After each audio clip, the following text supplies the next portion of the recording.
Halo guys, kembali lagi dengan gue Ramdan Hidayat dan selamat datang di Detektif HRD. Dan kembali lagi dengan konten Criminal Case, di mana gue kali ini akan membahas kasus yang sangat legendaris di Indonesia bernama kasus Setiabudi 13 atau kasus Persona 13 gitu kan ya. Banyak yang bilang Setiabudi atau kasus Persona. Nanti akan gue jelaskan kenapa namanya menjadi Setiabudi atau Persona 13. Kasus ini adalah salah satu kasus yang belum terpecahkan sampai saat ini dan menjadi misteri sampai saat ini. Dan sudah 39 tahun lalu kasus ini terjadi dan sampai sekarang masih kita belum tahu siapa pelaku atau tersangka dari kasus ini gitu kan. Nah, kasus ini juga menjadi sebuah kasus yang mengawali semua rentetan kasus-kasus mutilasi yang ada di Indonesia. Jadi banyak sekali kasus-kasus Indonesia, kasus-kasus mutilasi yang ada di Indonesia ini terinspirasi oleh kasus Setiabudi 13 ini. Nah, namun sebelum lanjut silahkan untuk mengklik tombol subscribe dulu yang belum, karena membuat gua lebih semangat lagi. Kalau misalkan kalian subscribe, gua lebih semangat lagi bikin videonya dan gua akan lebih semangat lagi riset tentang kasus-kasus yang seru lainnya. Jadi silahkan dukung gua dengan untuk mengklik tombol subscribe dan jangan lupa juga komen, like, jangan lupa juga untuk share video ini. Oke, kalau udah, mari kita mulai kasus Setiabudi 13.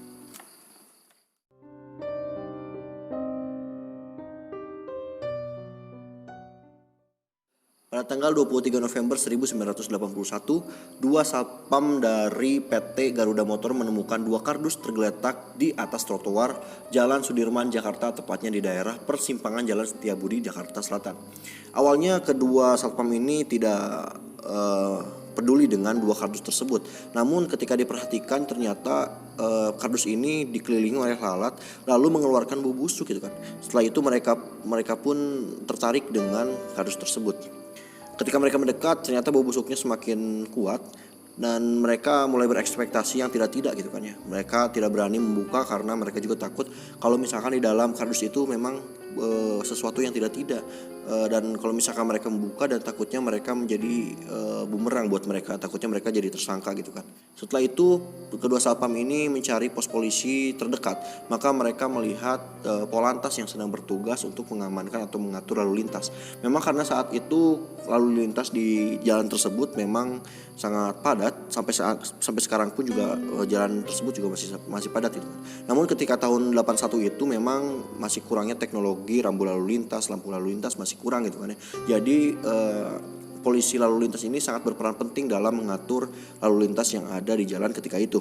Nah, ketika dua satpam ini memberitahu si polisi lalu lintas ini tidak bisa meninggalkan jalanan dikarenakan memang ketika itu situasi atau kondisi jalan sedang ramai, maka kedua polisi ini tidak menggubris atau tidak mengecek apa yang ada di dalam kardus tersebut gitu kan ya.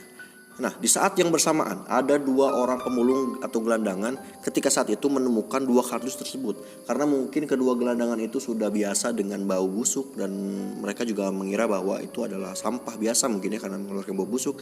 Maka mereka coba mengangkat kardus atau kedua kardus tersebut gitu kan. Namun ternyata ketika akan diangkat, kardus tersebut tuh lumayan berat gitu kan ya. Mereka pun penasaran apa sih isi dari kardus yang ada di dalam. Mereka pun penasaran dengan apa isi dari kardus yang ada di jalan itu gitu kan. Ketika dibuka, mungkin ini adalah sebuah pengalaman yang tidak akan terlupakan oleh mereka, karena ketika dibuka mereka melihat di dalam kotak yang pertama itu ada satu buah kepala dengan 13 potong atau 13 tulang berulang yang sudah dipisahkan gitu kan ya. Nah, di kardus yang lainnya ada 180 potongan daging dan isi perut manusia gitu kan. Nah, pada saat itu kasus mutilasi memang belum terlalu populer di Indonesia. Masyarakat Indonesia juga masih awam gitu kan dengan kasus pemotongan jasad manusia ini gitu kan ya. Apalagi pelaku mengeksekusi dengan cara yang sangat sadis sekali. Dengan begitu, kasus ini sangat bisa disebut menjadi kasus pertama mutilasi terkejam yang ada di Indonesia gitu kan, dan yang dipublish juga gitu kan, dan menjadi inspirasi bagi para penjahat psikopat lainnya gitu kan untuk melakukan hal atau untuk melakukan mutilasi yang sama dengan kasus Setiabudi 13 ini. Karena terjadi di jalan persimpangan Setiabudi dan ditemukan 13 tulang berulang beserta kepala yang tadi, maka diberikan namalah kasus ini menjadi kasus Setiabudi 13 atau Persona 13. Dan nanti kita akan bilangnya lebih mudah lagi, biar lebih mudah kita akan bilang bahwa kasus ini adalah kasus Setiabudi 13 gitu kan. Potongan-potongan tersebut dibawa langsung ke RSCM untuk dilakukan otopsi oleh dokter forensik legendaris yang ada di Indonesia, yaitu almarhum Dr. Munim Idris gitu kan, karena beliau sudah meninggal saat ini.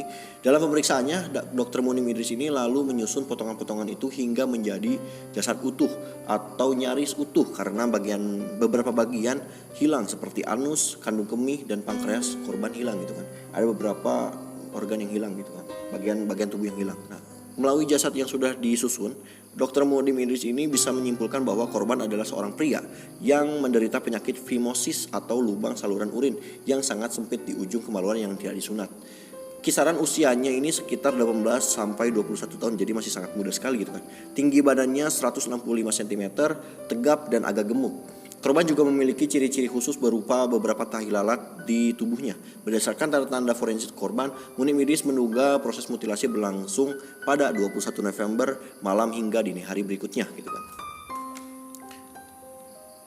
Atau 2 hari sebelum ditemukan di trotoar itu. Pembunuhan ini jelas bukan dilakukan oleh orang biasa karena dilihat dari pemotongannya, memisahkan tulang berulang dengan daging itu kan sangat sulit sekali. Jadi ini bisa jadi orang yang sudah terlatih gitu kan ya. Paling tidak diperlukan lebih dari 2 orang untuk melakukan pekerjaan tersebut dalam waktu yang begitu singkat. Nah, sebagai gambaran, bagi sebuah tim forensik profesional yang sudah terlatih sekalipun butuh lebih dari 2 jam untuk sekadar membedah mayat. Sementara pelaku diduga hanya membutuhkan 3-4 jam gitu kan ya untuk memisahkan daging dengan tulang. Memang luar biasa sekali si psikopat ini gitu kan. Nah, misteriusnya adalah seluruh bagian tubuh yang bisa digunakan untuk proses identifikasi pada korban masih utuh. Untuk ukuran kasus mutilasi ini cukup aneh. Kenapa? Karena kasus mutilasi ini biasanya digunakan untuk menghilangkan identitas korban agar tidak terlacak identitasnya, agar tidak meninggalkan jejak siapa pembunuhnya gitu kan.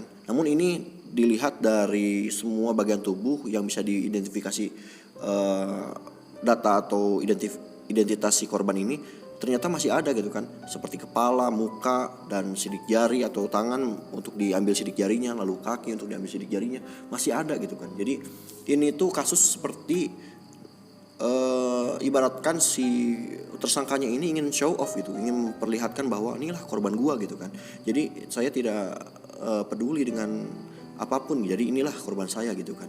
Karena beberapa bagian tubuh yang bisa diidentifikasi untuk mencari identitasnya masih ada, maka polisi pun segera membuat sketsa wajah dan sidik jari korban untuk disebarluaskan. Bahkan saat itu media mengekspos kasus ini besar-besaran agar mencari siapa sih korban ini gitu kan, identitas si korban ini gitu kan.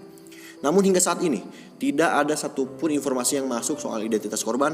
Tidak pernah ada keluarga, kerabat, teman ataupun keluarga segala rupa mengaku mengenal atau paling tidak sempat melihat korban. Jadi sampai sekarang aku tidak tahu nih identitas si korban ini siapa, dan teman-temannya atau korban-korbannya atau korban-korbannya dan teman-temannya gitu ya, dan keluarga-keluarganya pun tidak ada yang datang. Hingga 39 tahun kemudian kasus ini masih belum terpecahkan, dan kasus ini menjadi salah satu kasus legendaris mutilasi pertama yang memang sampai sekarang ini tidak terpecahkan dan menjadi motivasi bagi para psikopat untuk melakukan tindak kejahatan yang mirip dengan kasus Setiabudi 13 ini gitu kan. Nah, sampai sekarang kasus ini masih menjadi misteri, dan gue nggak tahu kasus ini udah ditutup atau masih dicari siapa pelakunya atau dicari identitas korbannya, karena memang sangat sulit sekali gitu ya. Korbannya tidak diketahui siapa, tersangkanya apalagi. Jadi kasus ini memang sangat luar biasa seksi untuk dibicarakan, namun memang sangat tragis juga karena memang ketika itu korbannya tidak bisa diidentifikasi identitasnya gitu kan. Nah, itulah tadi kasus Persona 13 atau kasus Setiabudi 13. Kalau lo suka silakan untuk komen apa yang harus gue bahas selanjutnya, dan jangan lupa juga subscribe untuk mendukung channel YouTube ini agar terus berkembang dan gue semakin semangat lagi untuk membuat video dan untuk research gitu kan. Dan terima kasih udah nonton video ini. Jangan lupa like, comment, and subscribe. Dan gue Rahma Hidayat pamit. Thanks for watching and see you next time.